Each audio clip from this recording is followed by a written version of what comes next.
Жана ташыйтын адамдарыбыз деп тоготпой биз эч кимибиз баарын эле эч кимибиздин тоготкон жок. Бюджеттен тышкары дагы аябай акча кетти. Ал спонсорлорго чыйыр камалып кетип атат. Артыбызда турган Шералы Сыдыков атындагы Республикалык коллеждин жаңыдан оңдоп түзөп, жаңы корпустар куруп жасаган жумушчулар Ушундай кидалалардын баары ушундайдан башталып атат. Жалпы мага 1 миллион 360 миң карыз. Аялым Ташкентке кетиш керек, операция болуш керек. Кызым мына биякта больницага көргөзүп жүрөм. Өзүм операция болуш керек деп айткам. Меники 7 миллион 900 ошондой. Ошо пулга кетип баратам мен, пулга. Азыр пул болсо эле 12 январь. Азыр үйдүн эси жок. Балдарга кредит алып, өзүбүздүн техникалар сатып ушул жака салганбыз. жок, акчаны ким бермек эле ошондо? Сиз сүйлөшүп атат экенсиз акча. директор берет, директор. 5 күн үйдөгү жер тилкеги менен саройдогу особняк боюнча маалыматыңыз барбы? Ошол кайсы акчадан курулган экен? Мен бригадирмин, менин артымда 30 бала турат. Каражаттын булагы тууралуу ачык айткан эмес. Эртең ачылыш деген күнү түнү менен иштегем ушул жерде. Ушу балдардын эмгегин алып берүүгө бир жардам берип койсоңуз. Москвадагы мекендештер, эгер илдет жабышып, жаныңыз кыйналып жатса, Ваш доктор А клиникасына келиңиз. Бул жерде оорунун оозун баскан тажрыйбалуу дарыгерлер кам көрөт. Ал эми заманбап жабдуулары дартыңызды так аныктап берет. Хирург, терапевт, стоматолог, гинеколог, уролог жана лор дарыгери бар. Ошондой эле балаңызды сүннөткө отургузуп, дартты аныктоочу анализдерди да тапшыра аласыз. Кубанычбек Алибековдун Ваш доктор А клиникасы Москвадагы ишенимдүү жана абийирдүү клиникалардын бири. Измайловская метросунун жанында 3-чү Парковая көчөсү 12 дарегинде жайгашкан. Артыбызда турган Шералы Сыдыков атындагы Республикалык коллеждин жаңыдан оңдоп түзөп, жаңы корпустар куруп жасаган жумушчулар иштеп акыбызды ала албай калдык деп арызданышууда. Бул спорттук коллежди Айбек Ташматов аттуу директор жетектеп турган мурда, жана жакында эле жана Күчүк деген кайман аты бар экен, Көлбаевга тебете кийгизип жүрөт деген видеолору тарап кармалган болчу ал. Анан ошонун тушунда биз иштеп ушул жакты оңдоо иштерин жасаганбыз. Мындай эмгек акыбызды материалга дагы төлөгөн эмес, ошолорду ала албай жүрөбүз деп минтип азыр ондон ашуун жаран кайрылып жатат. Эми бул жерде тургандар бригадирлер эле экен, иштеген жумушчуларды жалпы кошкондо 100дөн ашык адам ушул акысын ала албай жүрөт дешүүдө. Эми азыр териштирип, чоо жайын билип көрөлү. Эмнеге буларга берилбей калды экен? Кирип көрсөк болобу экен бул жакка ичинде? Сурап көрүш керек бу. Милициялар туруп калды. Кирип аракет кылып көрөлү. Кирип көрсө болбосо же ичинен директор менен сурап көрөбүзбү? Келген жок чакырып койду. Саламатсыздарбы? Бул жакта сиздер кайтарасыздар? Ооба. Охрана да? Ооба. Директорго кирсек болобу? Менин атым Элеман Кармышаков, эркин журналист болом. Бул ушул жакта оңдогондор, ушул жерде спорт коллежде оңдоп иштегендер акыбызды ала албай атабыз деп арызданып атышат да. Строительдер. Ошону сурап бересиздерби? Жок. Же киргизеби экен, же өзү чыгабы экен, тактап берсеңиздер. Ал келгенче сиздер айтып бербейсизби? Сиз эмне жумуш жасадыңыз эле жекесиз? Мен ушул жердин отоплениесин жасагам. Бир корпустун отоплениесин эме кылып договор түзгөнбүз. Договорду болсо ушул жерде Эрбол деген менен түзгөнбүз. Эрбол дегени ана берем, мына берем печаты жок деп отуруп берген жок. Эрбол деген ким? Эрбол деген ушул директордун замы, ушу эмен строитель эмесин эмес болчу да ушул жерде. Тескеп жүргөн. Тескеп жүргөн. Ошол бардыгын принимать этип ошол неме кылган. Эң акыры ушул технадзору келди, бардыгын өткүзүп бердик. Азыр буюрса иштеп атат жакшы. Мына кыштан чыгышты. Сиз колдонгон менен кыштан чыгышты. Сиз качан оңдоп бүттүңүз? Мен муну ноябрда бүткөм. Ошодон бери айлыгыбызды ала албайбыз. Канча карыз алдыңыз? Азыр мага 350 миңден ашык карызы бар. Биз демонтажын кылганбыз, эки корпустун демонтажын, анан главный корпуста эме кылганбыз. Кафелин басканбыз. Гипсокартон эмен. Канча суммаңызды ала аласыз? Азыр в данный момент 1 58 000. Еще плюс 5 күнгөйдөгү үйү бар, Айбек Ташматовдун өзүнүн жеке үйү. Ошонун фундаментин, нулевой фундаментин куйганбыз. Ошол менен 1 200 000 барабар болот. Сиздер бул жакта спорт коллежди куруп жаткан маалда аркы жактан ал үй салып баштаганбы? ооба 2 үй салган бир эмес. Саройдон бир үй салынган. Анан 5 күнгөйдөн үй салынган. Бул жакта спорт коллеждин курулушу жүрүп атат. Аркы жакта директорунун жеке үйлөрү салынды. Ооба. Ал мен үйүм деп сиздерди алып барыпканбы? Кандай? Же тууганын үйү экен? Жеке үйлөрү да. Ошол Туугандардын болобу, кандай болот ошол. Именно бизге Айбек Ташматов кайрылып, мен ошо менин үйүм деген. Болгон да. келишим кандай түзүлдү эле бул? Айбек Ташматов менен түзүлгөн Буга чейин биз мечитти салганбыз, ошо тааныш болчук. Буга чейин тааныш болчук. Анан келишим болсо, бияка келди, ошо башталып атканда эчтеке болду деп болчу, ошондо келип бизге кайрылган да. Сиздер ошо бригаданын жетекчилерисиз атасыз. Сиздин артыңызда канча адам азыр Биякта иштеген? эми айланып жүргөндө данный момент бир 20 киши постоянно иштеп турчу да, кетип, келип. Биз могу сыртын жасадык аликабонтун. Сырткы фасад, фасад. фасадыңыздар. Аликабонт менен каптадык биз. 1,5 миллион аласабыз бар. Ошол азыр бизде 15-20дай бала иштеди. Ошол балдар тыткан кесепетинен биз кредит алып балдардыкын берип, азыр бизди кредит тытып атат да. Булар ана беребиз, мына беребиз деп чоюп келет жатат. Ана мына Садыр Нуркожоевич өзү айтты эле, мына өз мекенибизге келгиле, өзүбүздөн иштегиле дейт. Мына өзүбүзгө келип иштесек, мына ушундай кидалалардын баары ушундайдан башталып атат. Мына ушундай канчалаган адамдар баары эле сыздап жүрөт, ал баары эле семьяны багабыз деп жүрөт да. А бирок бирөө да бир сом ала албай, монтип самсалап, сары казак болуп жүрөбүз ушул жерде. Качан бүттүңүздөр жумушту? Биз общий 5 миллион болчу, майдалап берип отуруп, биз акыркысын февралдын 9-унда бүтүп бердик өткөрүп. Күнү түнү балдарды күнү да түнү да иштетип, жак каарда, суулукта иштетип, азыр алдылар больницага жатып, дарыланып чыгышты. Булар эмне деп ушул акчаны убагында төлөбөй атты? Эми булардын чын-чынына келгенде эмнеден жашырабыз? Башында жана таш иптин адамдарыбыз деп тоготпой биз эч кимибиз мына баарын эле эч ким биздин тоготкон жок. Таш иптин адамдарыбыз деп эле. Анан бүгүн, эртең. Мына мынча күн күткүлө 100% беребиз. Ал күнү күтөбүз. Мына эртең менен эле келатат да, мынчасында деп. Арыз жаздыңыздарбы милицияга? Биз акыбызды төлөбөй атат мындай деп. Жазганбыз Свердловский рободага ошол жерге ачылышы болгондо Камчыбекке жолго илсек, Камчыбек Ташиев. Камчыбек Ташиевке жолго илсек, жолуктурбай СМнын балдары, милициялар могу жерден бизди кармап, болбой өтүп Свердловский рободага жиберген. Барып ошол жерге жазгыла, эртең эле карап беребиз деп. Арыз жазгыла деп. Арыз жазгыла. Барып жазсак, ошол жерде жана лейтенант Тештүү камалып кетти го алар дагы. Үчөө. Ошол жерде ошолор эле айткан, буну караганда да 10-15 күн жүрөсүңөр. Прокуратурага СМБга баргыла деди. СМБга барсак эч нарсадан киришпей койгон. Анан арыга жаздык, ошо менен кийин тигилери камалгандан кийин мен барган жокмун, берки балдарды чакырыптыр. Алар кайрадан арыз жаздырыптыр. Ал арыз жок. Кайра жазгыла деп. Ошо мен экөөлү, ошо менен барган бригадирлер экөөлү жазды арыга. Адам мурдага жазгандары вообще эле каралбаптыр. Мына спорт коллежинин директору Айбек Ташматов кармалгандан кийин дагы жаздыңыздарбы? Ошодон кийин жана начальник Свердловскийдин начальниги чакырып алып кайра жаздырып атпайбы? Андан кийин жана үчөө камалып кетип отур да. Сиздер азыр арыз жаздык деп атасыздар. Бул ачылышы бир январда болду, Ошо. Ошол убакта эле жаздыңыздар беле? Ошондой эле жазганбыз. Жумушуңуздар качан Бүтүп калган, ноябрда эле бүтүп калган. Ноябрда эмеге жылуулук бергенде ошого даярдап берди. Бизде булардын негизи директорлордун эмесин айтканы боюнча булар мамлекет акча төлөгөн эмес берге. Булар спонсорский бүтүрдүк дешип атат, бердичи. Спонсорлор акча келет, кандай акча түшсө силерге беребиз деп эле ошентип отурду. Анан спонсорлорго чейин камалып кетип отур. Спонсорлор бербей койду, эмне кылды? Ушул камалып кетишти. Мамлекеттен бөлүнгөн эмес деп атасызбы ошондо? Мамлекеттен бир тыйын берилген жок дешти. Мына азыр Эрбол чыкса деле айтам, Эрболго. Да, кандай? Записьти уктуруп коюн, Астап турабыз. Алейкум ассалам, Нурбек кандай жакшысызбы? Ден соңуңуз жакшыбы? Ошо пулга кетип баратам мен, пулга. Азыр пул болсо 12 январь 2026 жыл. Буну Айбек Ташматов Өзү айтып атат. Дагы эмне? Болду, андан кийин чалды, жазылды вообще. Буюрса айдын аягы кабарлашабыз дейт. Нурбек ассалам алейкум, кандай жакшысызбы? Нурбек жазып коюңузчу, канча сом болуптур тиги балдардыкы? 5 күнгөйдүкү. 5 күнгөйдүкү. 5 күн жана. Үйүндөгүсүн айтып атабы? Өзүнүн үйү, ооба.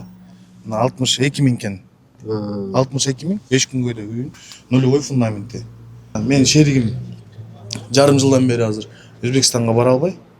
Тияктан болсо заявление жазап устап коюп атат. Бияктан болсо болгон акчалардын биз кредит Неге усталар Өзбекстандан келди беле? Часть Өзбекстандан келген да. Часть Өзбекстандан келген. Азыр бияк 6 айдан бери бара албай жатат. Биз болсо ошо болгон канча эме болсо да кредиттен болсо бөлүп бердик да. Усталаргачы по возможности бердик.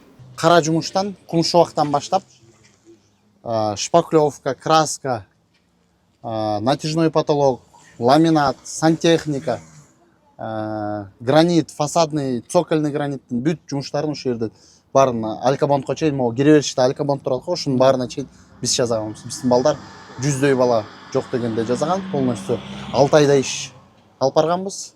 Көптөгөн элдерге азыр карызбыз, карызыбыз бар. Алар бизди жеп атышат, тилекке каршы. Ушул жактан азыр канча акыңыздар ала албай жүрөсүздөр? Меники 7 миллион 900 ошондой. 8 миллион. Бригаданын эле 8 миллионго чыкты. Ооба, 100 кишидей иштеткенбиз да. Анын көбүнчөсүн азыр элдердин баарына карызмын мен өзүм. Урматтуу Садыр Нуркожоевич, биз ушул спорт школдо эмгектенген ушул жаамат алды 6 айдан бери, калган 4 айдан бери ушул жерде кылган эмгегибизди ала албай жүрөбүз. Булардын арасында кредит алып балдардын акысын төлөгөндөр бар экен, кредитин төлөшүп атат. Бул жерге кайрылып дайыма келип аттык, эртең бүрсү күнү деп эле алдап келатат. Ушу балдар акчасын ала албай акыры сизге кайрылууга аргасыз болдук. Арты 300-500 миңден болсо, асты 8 миллионго чейин ала албай жүрүшөт.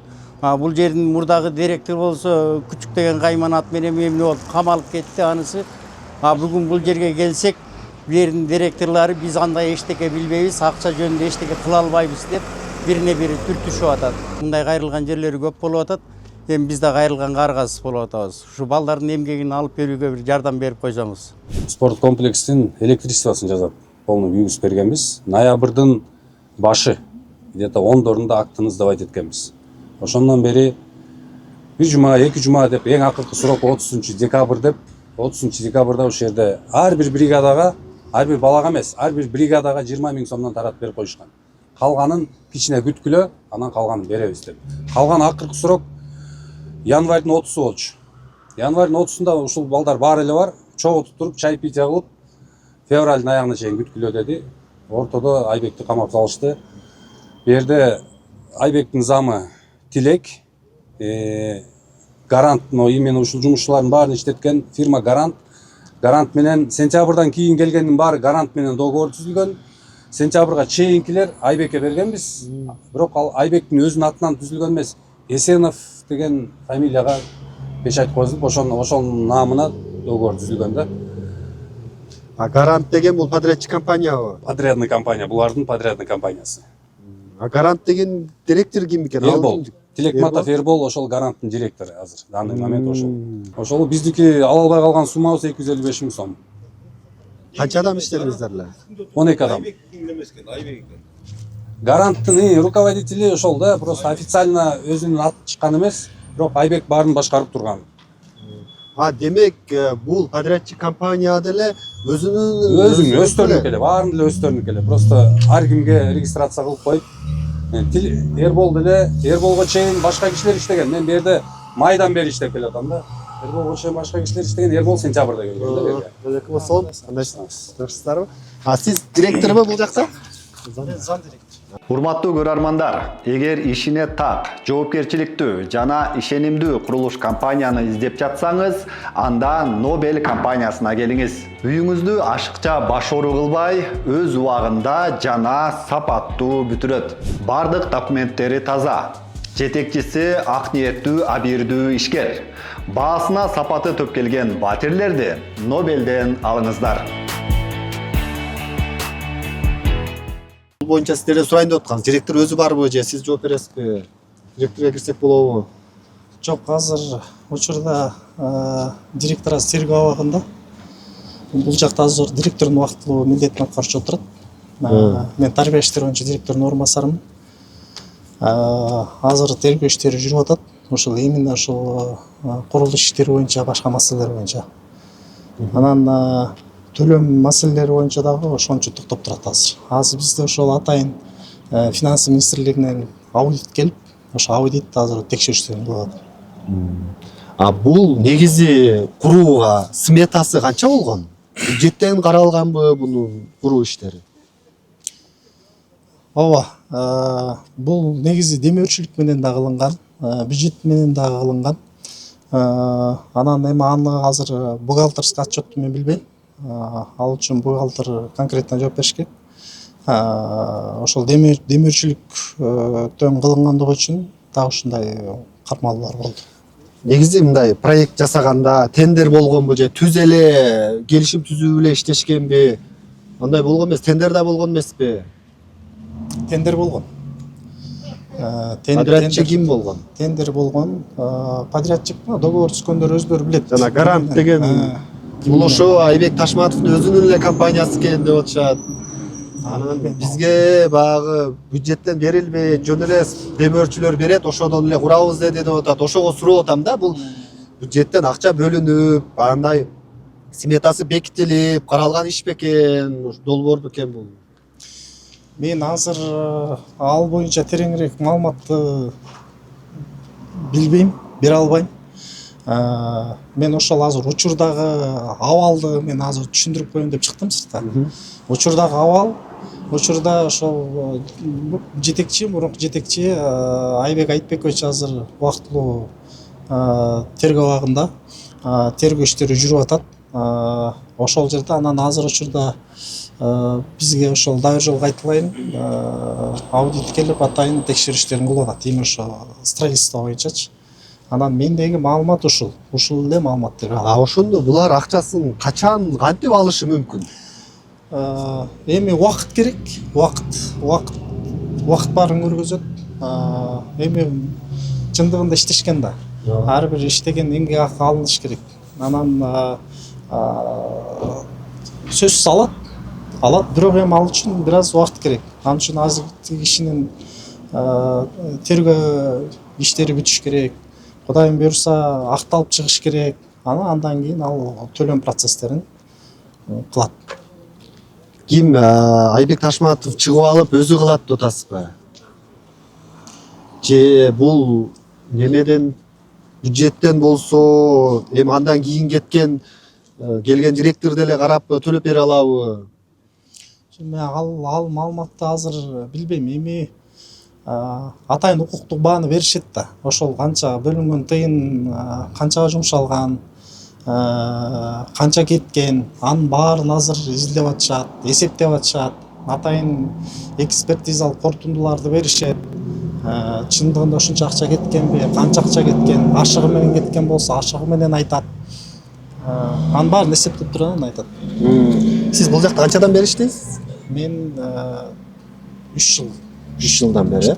Демек бул жакта тургандардын, азыр арызданып аткандардын баары ушул жерде иштегенин, жумушун бүтүргөнүн тастыктайсызбы?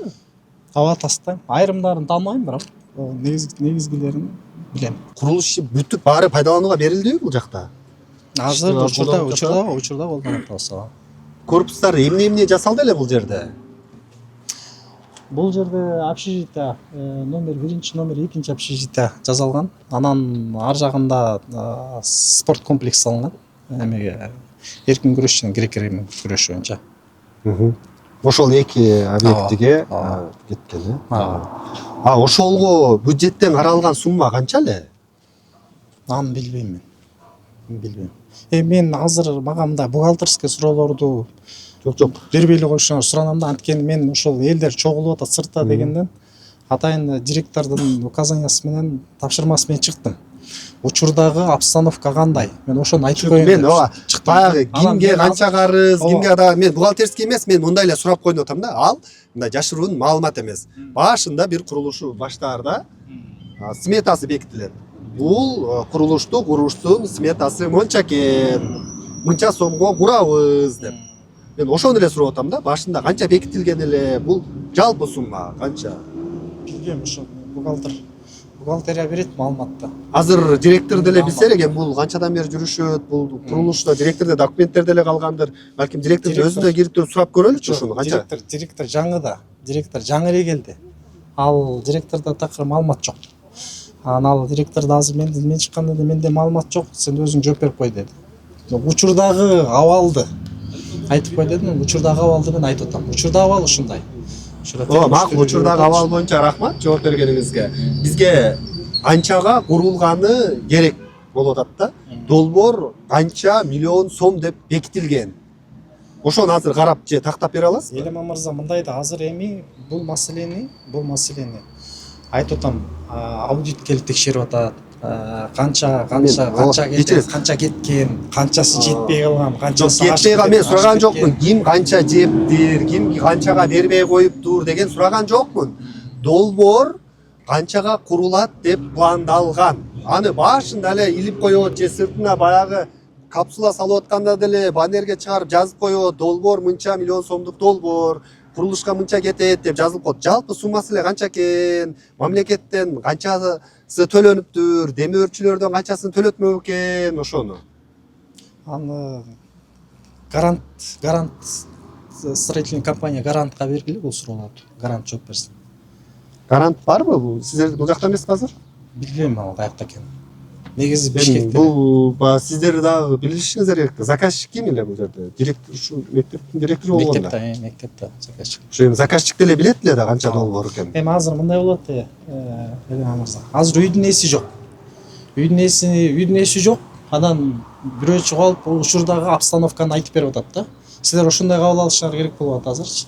Азыр тиги канча кеткен, мынча кеткен. Мен азыр бухгалтерский неме да бул вопрос. Бухгалтерский баягы майда чүйдөсүн. Үйдүн ээси жок дегендей бул жеке менчик жер эмес. Бул мамлекеттик мектеп.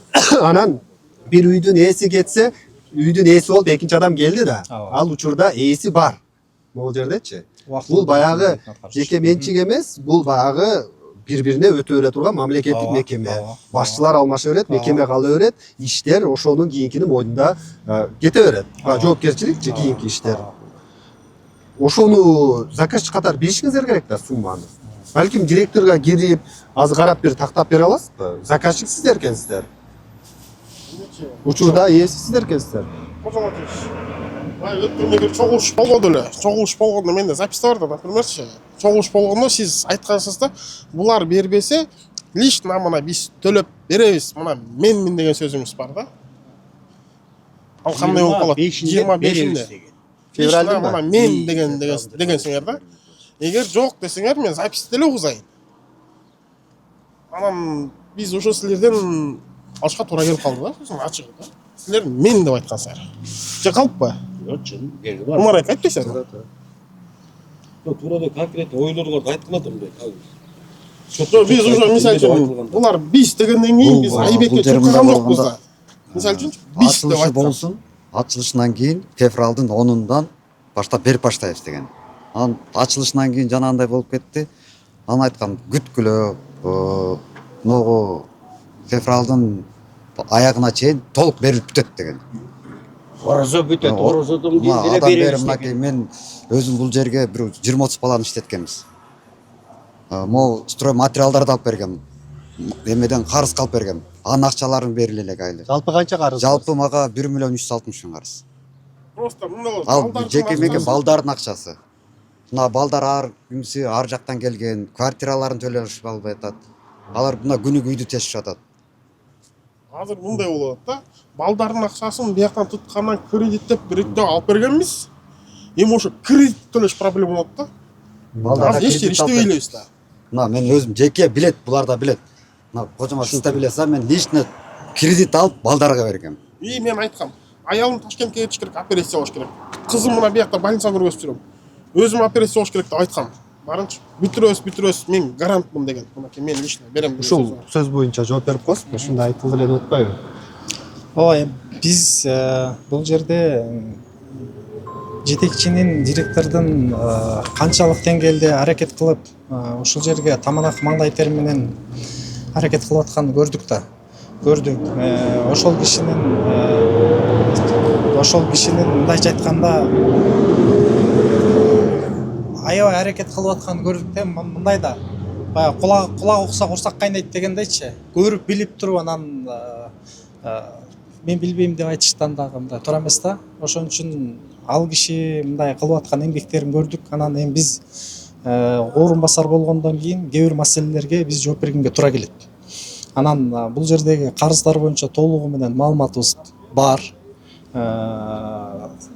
Анан ал киши менен кеңешип жооп берип аттык. Акыркы жолу бул ошол ачылышка чукул. Бул жакты ачып бүткөндөн кийин карыздардан кутулабыз деген тууралуу да директор менен сүйлөшкөнбүз. Сүйлөшүп анан директор менен макулдашып алып туруп анан биз ушул жоопторду бергенбиз да. Мына ушундай убадалар болду. Могу сроктордо төлөндөт. Дегичекти болбой эле жанагыдай маселелер болду. Анан учурда тергөө абагында отурат. Ушу директор менен макулдашып туруп анан жооп бергенбиз деп атпайсызбы? Директор ошондо каражатты каяктан алып берем деди эле. Каражаттын булагы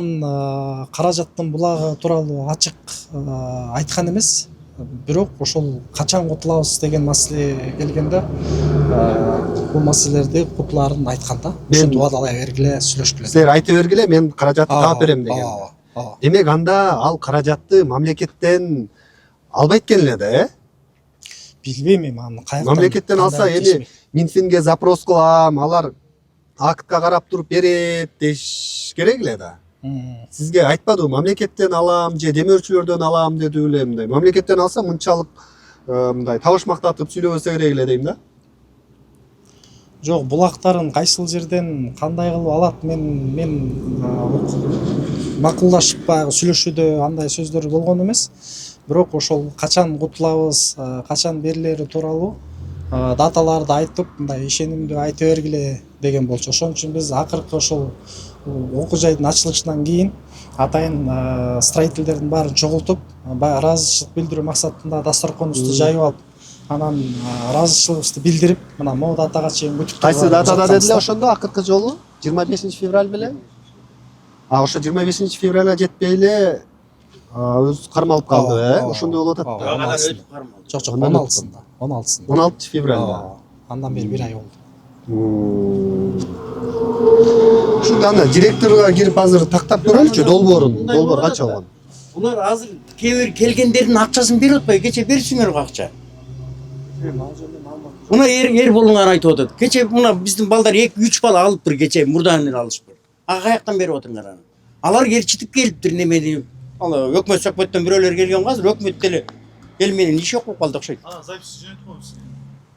Запись менен кечен көчүп калып бир. Мына кечеле жөө, кечеле Эрбол бериптир. Эрбол мен тиги балама айткан, мен Эрболго айтсам, Эрбол балага кызмат этиптир тиги. Сен эмне айтасың аны деп. Эмне жашырып атасыңар бу жерде? Анча нерселер деле барсыңар да. Жашырганда эмес. Жашырган болот да, бир адам башка эмне болот? Алайлабасы эмче каякта дегенде болду эле, булар жана ызылдап келгендердикин акырын тымдын. Жок, бирөө ээрчитип келгендерди берип атат. Буларчы бирөө ээрчитип, мындай чоңураак бирөөлөрдү ээрчитип келсе берип атат булар. Акырын уже ызылдап келгендердин Антел күч келип отур да буларга. Тымпыйла отурушат да. Атак баары эле бир кайыктан негизи, билет бүт баары. Билет бардыгын эле. Эрбол деген номер бар, чалып көрөлүчү азыр, сиздин көзүңүзчө эле эмне. Мына Эрболдун номери. Кече эмнеге берели? Айттың антип деп, антигин айтып атат. Сен эмнеге айтасың берили деп. Монда кире алсак болобу жолго турбай? Жок, ошол жерден эле сүйлөшөбүз. Ала саламатсызбы, Эрбол мырза экен. Бул акчалар эмне себептен кечигип жатат, төлөнбөй акылары деп сурайын дегем. Негизи бул акчалардын бардыгы ошо негизги источник директор болчу да, директор акчаларын чечип берип аткан.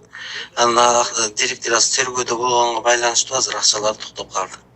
Бул долбоор канча эле, жалпы сумма канчага курулган бул объектилер? Билбейм, анысын билбейт экенмин. Подрядчы, директор сиз билесиз да, канча менен келишим болгон директор. Жок, подрядчик бияка чечеси жок, бияка подрядчик деген. Компания сиздикиби? Жок, компанияга чечеси жок дейм, ал жакка бергендердики. Канча суммага дегенчи. Компания директордуку анда кандай? Айбек Ташматовдукубу? Компаниянын чечеси жок деп атам, сиз ба. Алло.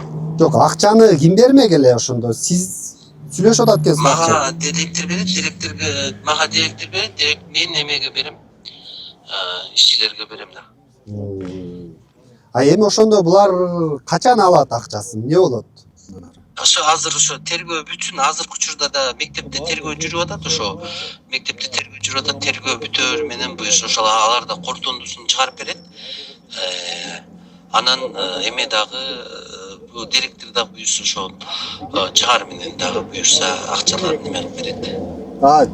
Гарант компаниянын директору сиз экенсиз. Сиз менен келишимдер түзүптүр буларчы иштегендер. Туурабы? Жок, мен менен түзгөн эмес. Гарант. Мен түзгөн эмес. Мурунку директор менен түзүлгөн гарант. Эрбол менен түзүлгөндөр да бар экен. Сентябрга чейин Айбек Ташматов менен. Айбек Ташматовдун өзү менен түзүлгөн. Бул акча каяктан келет? Мен түзгөн эмес. Мен ал жакта мынтип иштин көрсөтүп бергем. Ал учур мага да түзүлгөн эмес. Кийин мурунку директор менен түзүлгөн. Айбек Ташматов менен түзүлгөн деп атасызбы? Бул акча каяктан келмек сиздерге? Спонсорский болуп чечилип берилип аткан, спонсорский болуп чечилип берилип аткан. Мамлекеттен келген акча эчак бүткөн, анан азыр ошо спонсорский болуп чечилип берилип аткан. Мамлекеттен канча акча берилди эле? Билбейм, анысы мен билбейт экенмин. Жакында эле жакында эле бир экөөнү да бериптир деп атат го. Аларга каяктан бердиңиздер? Сиз берди деп атат го. Билбейм анысын, ал жак мен ким Кимге алдыңыз? Акча каяктан келди деп мен талап бере албайм да мен. Жок, сиз берди деп атпайбы? Кече жана жазылган гана кече сенде. Мен ал жактагы иш адамдардын жумуш сапатына, жумуштардын иштерине, анан баягы канча объемдо иштеди ошого жооп бере алам. Анан ким канча акча алды, анан кимден алды, канча алды, аны билбейт экенмин. Эрбол, сен бөлүп берип атпайсыңбы? Кеченки жана эки балага каяктагы акчаны бердиң сен? Мен билбейм аны. Кандай билбейсиң? Кечен мага кызмат этпедиң сен? Жумушчулардын белгиленген жумушчулардын баягы объемдорун чыгарып берип, АВРлерин чыгарып берип эмелер кылып берем. Жок, кечен сен акча жок деп атпайсың, мен хали эле. Кечен эле мен сага кызмат эткенде кокуй берген жокмун дедиң эле, кайра тиге чалыпсың го. Эмне сен айтасың аны? Айтпады өдүм беле деп. Жок. Мынаки, көрдүңбү? Ыргытебизге видеосун. Мынаки таанып атат уже берди. Ал нерсе мен баягы кимдин акчасы каяктан келет, ага жооп бербейт экенмин. Ушу арбанын кайсынын башын кылып. Буга чейин акчаны кимден алып аткансыздар акыңыздар? Ушудан. Эрбол аркылуу? Жок, жаңылыш айтат, бухгалтериядан алышчу, жаңыл айтып атышты. Бизде распискалары бар, ар кимдинчи каяктан алып кетип аткандарынчы. Тура эмес, заблуждение болушпасын. Указания бергенде, анан ушу бухгалтерияга барып, ким Эрбол эчтип барып атат. Эрбол Эрчит бар, бухгалтерияга алып барып берчү. Менден алчу эмес. Колмо-кол бир да сом берген жок. Түшүнүктүү, макул, рахмат. Фамилияңыз кандай, айтып коесузбу? Макул, рахмат. Договорлордо бар да, тижолдо. Түшүнүктүү, эми биз тактап алсак болобу долбоордун суммасын жалпы? Канча бекитилген? Же проект болгон эмеспи? Проект болгон чыгар? Мен директорду чакырайын. Чакырып көрөсүзбү? Жок, директор деле эмне жооп берет? Жок, эми проект сиздерде бар да, кагазы жаткан да бул жерде проекттин, туурабы? Эми ушунча чоң объект проектиси жок курулбайт да, проектисинде жазылат, суммасы мынча деп. Бар, просто көрсөтүүлөр келбейт. Проектisi жок кантип?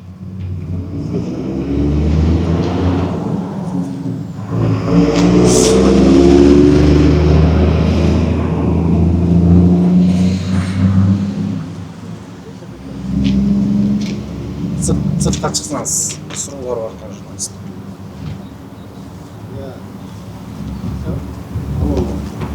Жөн жооп бердим. Сизге тиешелүү суроолор бар. Чалгат. Эми жумуш чалгандан кийин бардым, жоголду да билет деп ызылдап мынакей ушу күнгө келдик да. Ал да ажырашып да кетти семьялар. Ушу спорт школдун азабынан. Канча сумма калды дедиңиз жалпы сиздики? 1 миллион 360 000. Иштеп аткан учурда кайсы бир бөлүгүн алдыңызбы? Берип аткан, атта берип аткан. Анан ошо кийин бүтөөрдүн алдында бүтүргүлө бүткөндөн кийин беребиз.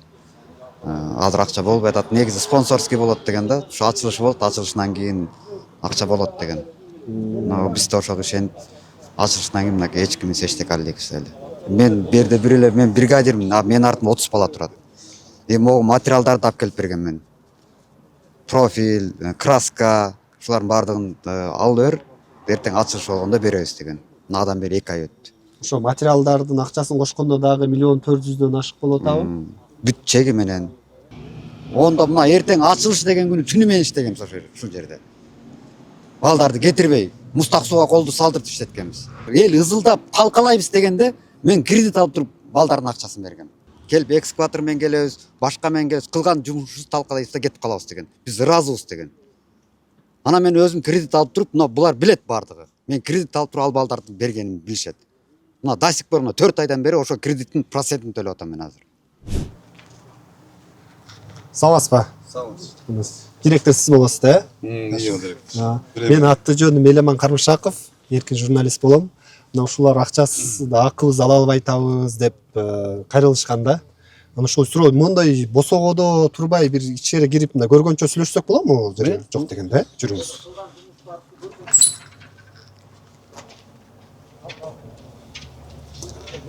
Сиз качан дайындалдыңыз? 15 күн. 15 күн. 20 күндөй болду. Азыр бул жактан биз бир суроону жообун ала албай атабыз да. Бул курулуштун долбоору канчага бааланган, сметасы канча болгон? Бизде мен өзү келгениме 15-20 күн болду да. Убактылуу директор милдетин аткарчу болуп. Анан эми долбоорун, сметасын бизде маалымат жок.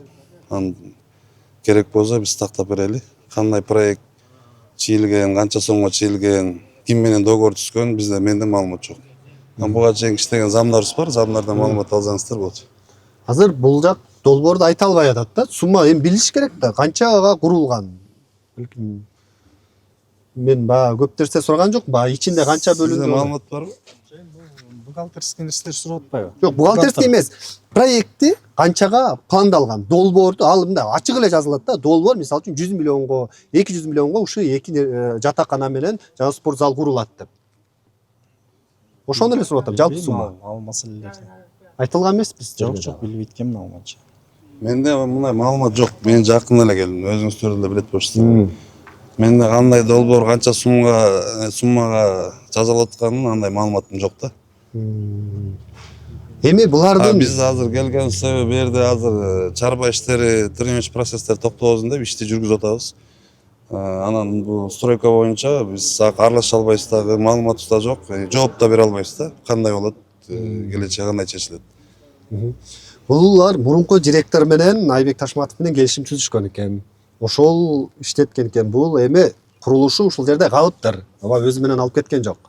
Анан булардын акысы төлөнбөй калыптыр. Анан кийинки келген директор катары ушулардын акысын төлөп бергенге кандай бир аракеттер болобу сиздер тараптан? Эми биз аракет кылабыз, азыр кандай договорлор бар, ошолор карап атышат. Мына замыбыз турат, ошо менен иш чараларды алып барып атышат. Ошол убакта мынакей Кожомачов зам болчу. Дагы деле мына иштеп атат. Маалыматы мага караганда көбүрөөк бар да. Ким менен кайсы фирма менен кандай договор түзүлдү, менде бир да маалыматым жок. Эми ушул кызыгып көрдүңүзбү? Бул байкуштар 150 ашык адам экен да. Бул жерде бригада башчылары эле турат. Ушулар жүрөт экен. Кыйналып, эми ар кимдин ар кандай маселеси бар. Азыр мындай кымбатчылык доордо акчасы жок жүрүш да кыйын. Иштеп алып акчасын ала албай. Анан бир төлөп берүүнүн жолун бир издештирүү, жогорку сизден жогорку турган жетекчилерге жеткирүү сыяктуу алардын маалыматтары барбы? Жетекчилерге жеткиребиз. Болгондой айтабыз. Маалыматтарымды азыр чогултпай, акырын чогултуп апарып айтабыз. Эми менде чын эле бул бир да мындай маалыматым жок да, ким менен кандай договор түзүлгөнү, кандай иш жүргөнү. Эми биз 15 күн, 20 күн эле болду келгенибизге. Сиз келгенден кийин да бул карызы бар эле ушул мектепти курган мурдагы директордун. Эми мурдагы директор ордуна сиз директор болуп келипсиз. Эми сиз менен сүйлөшөбүз деп кайрылыштыбы? Кайрылып атышат. Мен эми азыр келе калып бирдеке чечип берем деп бул чоң сумманы же бир мен договор кылбасам айта албайм да мен. Жетекчиликке айттыңызбы? Ушундай болуп атыптыр, бир нерсе алып чечсек болобу деген. Жеткизебиз да. Ушунча иш болгондо жеткизебиз да. Курулушту көрдүңүзбү? Баары сапаты жакшы эле курулуптурбу? Жакшы. Иштеп атат да азыр, Иштеп атат. Мынакей турбай мынакей. Бул жатаканасы, Жатаканасы Могу бурчаткалар төшөлдү бүт. Бурчаткалар бүттү, алынып кайта жаңы бурчатка төшөлдү. Асфальттар төшөлдү. Могу арча эмелер бүттү жаңы, бүт курулгандары. Мына сыртын сиз жасадыңыздар ошондо. Сыртын алькабонтту башка балдар жасады. Биз могу сокольный граниттерди, фундаменттерди. Бүт могу отмосткаларды бүттүгүн ошо мен бригадам куйушкан да. Мына ачылышы бул негизи сентябрда болот. Сентябрда бүтпөй калды. Ушу акчанын эмесинен балдарда эми жумуш жок, акча жок, иштешпейт да. А биз өзүбүз ошо балдарга кредит алып, өзүбүздүн техникаларды сатып ушул жака салганбыз. Спорт комплекс булбу? Жок, бул экинчи общежитие. Экинчи общежитие. Ошондо бул курулуптур да, ушул экөө. Капиталдык ремонт, полный ичи сырты кырылып, анан кайта жасалды да. Бул жатаканалар биринчи жолу качан жасалган эле? Жаңы курулган. Жаңы курулган бул 1964-жылы. 64-жылы? 1964-жылы. Ошодон бери оңдолбой туруп, анан былтыр жасалган экен. 2019-жылы капиталдык ремонттон өтүптүр. Анан бирок анда деле эме, мына могул сыяктуу болуп өткөн да. Ушул сыяктуу болуп. Жеңил эле. Фасад деп туруп мондай жасалган. Анан бул жерге ошо быйыл капиталдык ремонт июнь айында башталган. Июнь айында башталып, анан январь айында ишке берилди.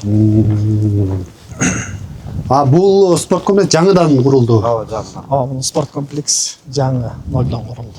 Ичинде эмнелери бар бунун? Ичинде негизги жыйындар залы бар, 6 ковер бар, грек-рим күрөшүнө, анан эркин күрөшкө. Андан сырткары столовый бар, ОФП зонасы бар, тренировка алган. Анан номерлери бар. Атайын бизге эл аралык сборлор келгенде деп атайын.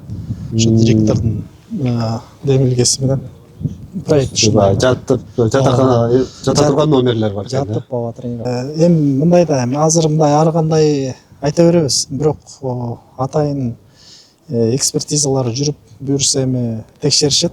Анан квадрат метри канча айланган, канча акча бөлүнгөн, алар эми өздүлөрү укуктук баа беришет. Баягы мындай салынган бул курулуштун өзүнө мен сыртынан карап атам, жакшы эле салынган окшойт. Буларды жакшы курдук деп атышат.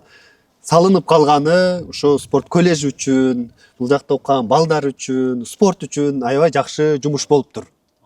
Анан бир эле маселе азыр бул ушулардын акысын албай калганы болуп атыптыр да. Ушулардын акысын алынса, жакшы болуп чечилип кетет экен. Анан мурдагы директор дегенде деле эми ал балким үйүнө алып кеткен эмес, ушул жерге кылыптыр, спорт үчүн бул калды, ал кетсе дагы. Анан эми ушулардын маселесин чечип койсо эле, баары тынч болуп, баары өз менен булар жумуш ustalar андан ары жумушун кылып, бул жактагы спортчулар өзүнүн жумуш окуусун жакшы уланта бере турган. Элеман мырза мындай да. Ушул жерде деле эми директор менен чогуу обход кылып жүргөндө, ушул рабочийлер менен жолукчу. Ошондо мынтип айтчу да, эми азыр карызбыз. Бирок силердин иштегениңерди биз мында көрүп турабыз. Ар бир иштеген акысын албай калбайт. Сөзсүз түрдө беребиз деп ушинтип вада кылган. Мына мен өзүмдүн кулагым менен укчум да.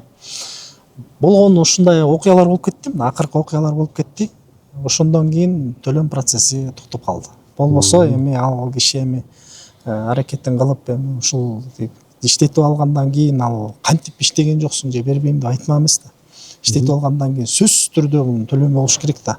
Анан бир источниктерди билбейм, ал каяктан таап келмек, каяктан алмак, эми төлөп бермек да.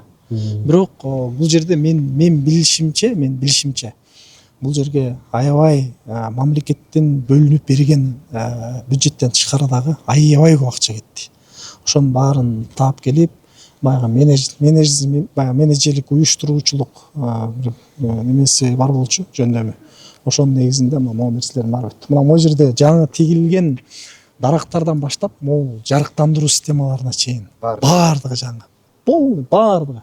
Могу жерде эмне көрүп турсаңар, мындайча айтканда баары жаңы. Футболдук канча дагы жаңы курулду. Баары жаңы. Болгон ушул эки здание калды. Бул учебный корпус менен эле аркы неме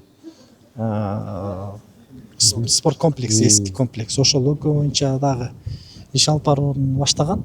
Проектлери, дизайндарын чийдирипчи, Кудай буйрса муну да ремонттойбуз деп ушинтип айтып жакшы пландар бар болчу. Эми учургондары текшерет, баардыгы өзүнүн укуктук бааларын берет. Анан буйрса бул иштегендер дагы, иштегендер дагы. 5 күн үйдөгү жер тилкеги менен Саройдогу особняк боюнча маалыматыңыз барбы?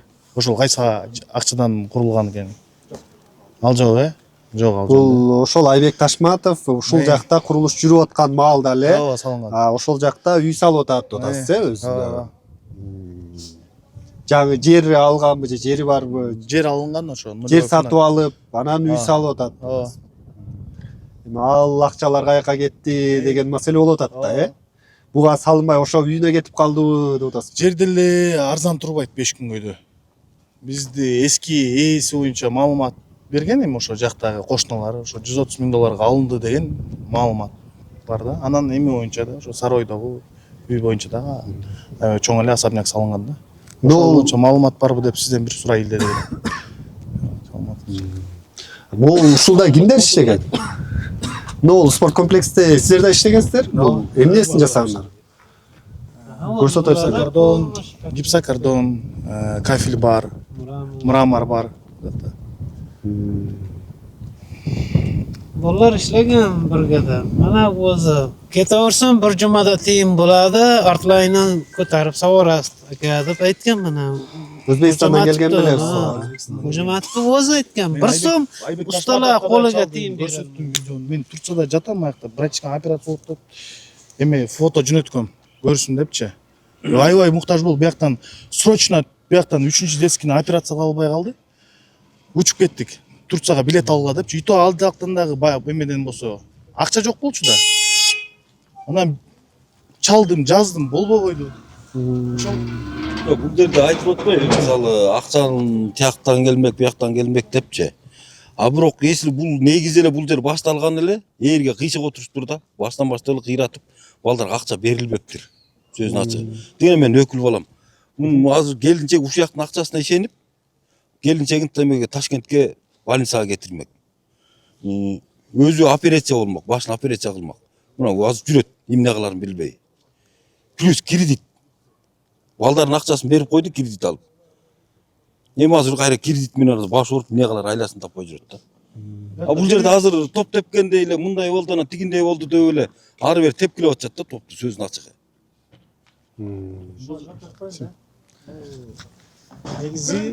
Негизи бул жерде иштеп аткандар таптакыр акча мындай таптакыр акча алган эмес деп айткан болбойт да. Этап менен берилген, мен билишимчечи. Мындай этап менен алып аткансыздар, аны тандайсыздар. Этап менен алып келаткан. Мисалы объемна жапкан объемна жараша ушундай берип келаткан да. Анан акыркы учурларда уже берилбей калган да. Ооба, берилип аткан. Просто акыркы учурлар. Эми ошол акыркы суммалар деле көп экен да, миллион, 1,5 миллион сом деп атат. Бергенде кыйратып берген жок да.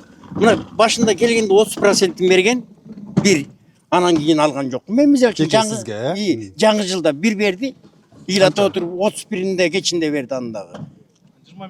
20 миң, 30 миң алган. Болду ошол эле, адам башка берген жок. Чачкылап коюп атышты да. Такыр берилбей аткан дегенден алыспыз биз эле. А бирок тоокко жем чачкандай эле кичине чачып, мына азыр муну ала тургула. Анан дагы мул болот деп эле. Ушинтип эле чоюп эле, еще балдардын акчасы көбөйүп кете берген. Бердик деген алды.